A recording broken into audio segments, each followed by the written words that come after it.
I mean, what a treasure trove of knowledge. But in the time we have with him here, he's pointed out that it's not his site, but it pertains to him and what came out in Congress. Some of it's still classified. toshplumley.info.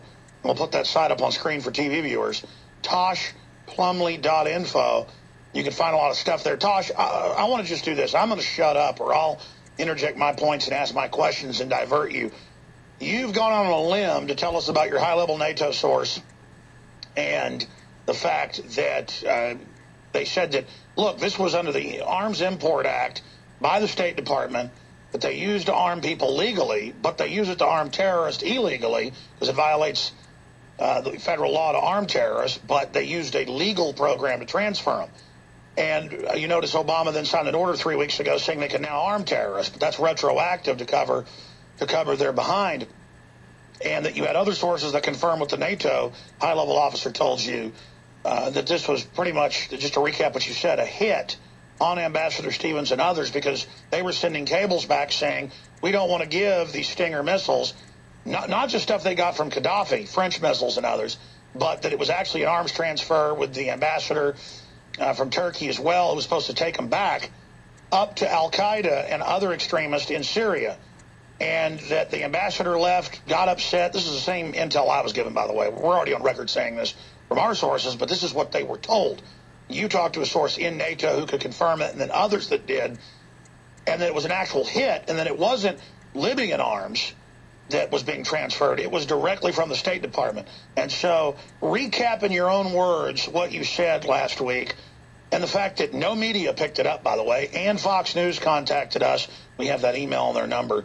So if you want that, Tosh, we'll give you that. If you want to talk to Fox News, you may have already talked to them, but I wanted to talk to you before, we gave them your number. So you've got the floor for 10 minutes to get out whatever you think is most important for people to know and to recap exactly what your NATO source said. Well, okay, Alex, I'll try to sum it up this way and make it as brief as I possibly can. Yes, I have talked to Fox News. In fact, I was interviewed by them day before yesterday. Should air sometime next week. This was mainly in reference to Carl Quintero and the CIA training base, training Guatemalan guerrillas and C-130 flying arms down into that area right after the southern front of Iran country was set up. Now, the reason I brought this up, maybe I could tie it in. Some of my sensitive sources were involved in that operation back in 1985.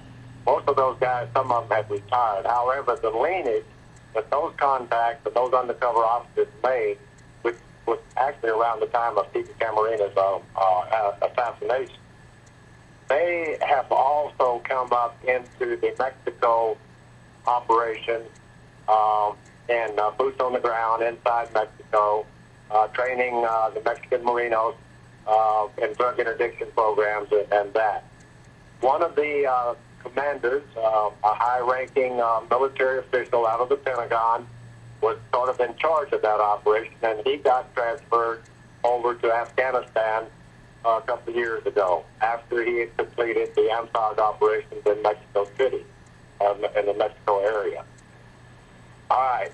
One of a NATO source, an inspector, had made contact with his team and told him a fascinating story about they had uncovered U.S.-made weapons in safe houses in Jordan and Turkey. All right. My source and his team started investigating that. There was, again, another leak about that was starting to come out. I was contacted by two sources, the NATO investigators, to confirm what my friend from the Mexico operation had told me, also what was going on inside Jordan, Turkey, Pakistan, and Qatar.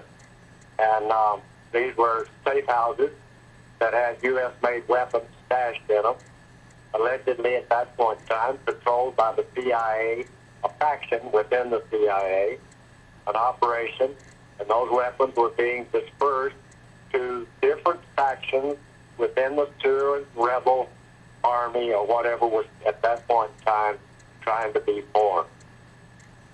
The bombshell about that was, in order to protect that crew and the information that was coming out through Middle Eastern channels, it was very important that this crew be protected. So the best way to protect them was for someone like me, which I had done with the AMSOG operation in Mexico, is to contact sources of mine and tell them this story, simply that U.S. weapons were in safe houses being transferred to Syrian rebels, and the ambassador, one of the leaks that this group was concerned about, had became privy to that information, and he had sent a series of dispatches back to the State Department, and I think also the DOJ, about the allegations that military people inside the Middle East and Afghanistan were saying that they had been running across U.S.-made military weapons and were trying to figure out where they were coming from. Well, the safe houses later were exposed, and stashes were found by investigators in that area, and that was also reported to the ambassador. The ambassador found out about Stinger missiles being in these safe houses in Jordan. He reported that back to the State Department. State Department refused to make that public to the Senate investigators. None of them, I think, was not Senator, but Congressman Grassley. And I believe that was investigating that time the Fast and Furious operation. Also, at that particular time, weapons had been found inside Mexico, U.S.-made high-impact weapons. I had already previously photographed those weapons, but staging areas inside Mexico. That's another part of this story. So at that point in time, the ambassador, his crew, started their own investigation into the allegations that came from the NATO inspector and also the high-ranking military out of the Pentagon officer that was in charge of launching that particular investigation, trying to find out where those weapons were coming from and who had authorized their shipment. In the process of his investigation, he found the fuel receipts, flight plans of the C-130 that came direct from American soil in certain places, cutout places, and also civilian contract aircraft that had been transporting those weapons to Jordan and cutout companies, and well, not companies, cutout countries, and into these CIA safe houses or these CIA cutout companies, private contractors that were running these safe houses, and was responsible for sending those weapons to allegedly the Syrian rebels. Syrian rebels at that particular time had been fractured into many different splinter groups, and some of those splinter groups had been filtering and actually given those weapons to be used again. And also, it was reported by that source that those weapons were found at the crime scene when the ambassador and his crew was killed or murdered, in my opinion. I don't know. That follow that lineage. That started the lineage. Basically, summing it up, a source that had worked the Mexico operation, trained Marinos in Mexico, transferred to Afghanistan, got with the NATO inspection team, found out about this information. The information was passed to the ambassador. The ambassador made a series of reports to the State Department. The State Department refused and actually told them to stand down. There was no investigation launched. That was a few months before the attack on the embassy. And so my sources, three sources actually, in the Middle East, says that the ambassador and his team was eliminated so that the weapon shipments from the direct commercial sales program, which is a legal operation, would not be exposed, and it would not be exposed that the Syrian factions within the Syrian rebels were receiving arms from that program sponsored by element factions within the CIA. These were not rogue factions. CIA has an operation within the CIA that the mainstream of CIA does not even know exists. And that's been going on in my career ever since 1956, 57, in one form or another. Like I said, taken off the shelf, dusted off a little bit, retooled, retrofitted to fit in the modern, whatever the politics of the time.